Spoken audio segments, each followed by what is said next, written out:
What's up, guys? Welcome to the Joy of the Trade weekly wrap up. This is where I go over my note for Monday morning, see what I got right, see what I got wrong, and talk about what the market did in general this week. So in my note on Monday, I was really a little bit concerned about volatility. So we'll get that. I'm going to go through some charts with you in a minute. But the key themes of this week is I thought volatility would start to ramp up this week. Check, it did. Number two, I was really curious to see how the big earnings from like Home Depot and NVIDIA did. And I was pretty on the point with that. And we got some good clues on what the market is digesting on numbers with this week's earnings. And number three was the Fed's hawkishness, which has been ratcheted up a little bit. So let's go through some of these charts and find out why I saw what I saw and what it meant. All right, so first off, Home Depot. This stock has gotten pretty smashed this week. It had a gap down on their earnings. And if we look underneath the hood at their earnings,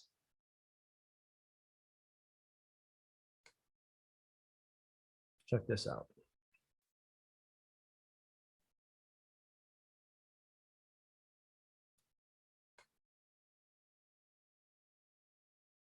Yeah.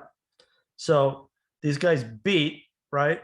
They beat estimate 442, reported $4.53, and the stock traded lower by 4%. Stock beat, and the stock got hit pretty hard. And that's a bad sign. That's a bad sign. When you beat and you get hit, it means the market is fully pricing in anticipation of like they want to be like super wowed. And there's just not that super wow into the future. They were a little tepid on the cooling of the economy. And, you know, that's a big thing to pay attention to. Now, if we look at NVIDIA, these guys beat and the stock went up 4%. But they were pretty adamant that they would be able to keep making that kind of money, which is a different thing. So Home Depot beat, got smashed because the future for them is murky and they don't want to commit and they don't want to raise guidance. But NVIDIA is thinking they're coming out of the shortage thing. Who knows? They might be right, they might be wrong, but they gave more of a positive spin. They gave more of a positive spin. Next, I want to show you guys this VIX. So I was talking to you in the morning note about the VIX, which bottomed out. It bottomed out last week.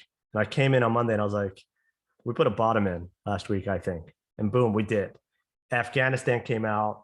Obviously, I knew that Monday.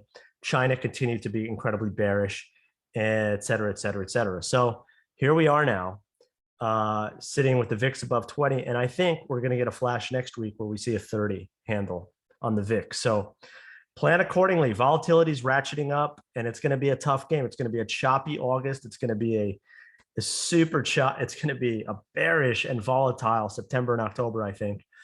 And if you don't know how to trade actively, come to me, come to Join the Trade. I've got some excellent programs that work in all kinds of market. Take advantage of those big gyrations, those big moves. If you're watching this video on YouTube, like it, join Wealth Press. I put out these videos.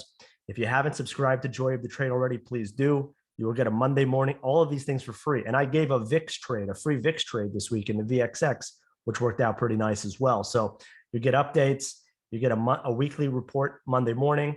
You get a trade later in the week. And then you'll get this wrap up talking to you about the markets, all for free. But if you want to be more active and get really specific and granular, I have some programs for you. So check it out. LFG, guys, have a great weekend.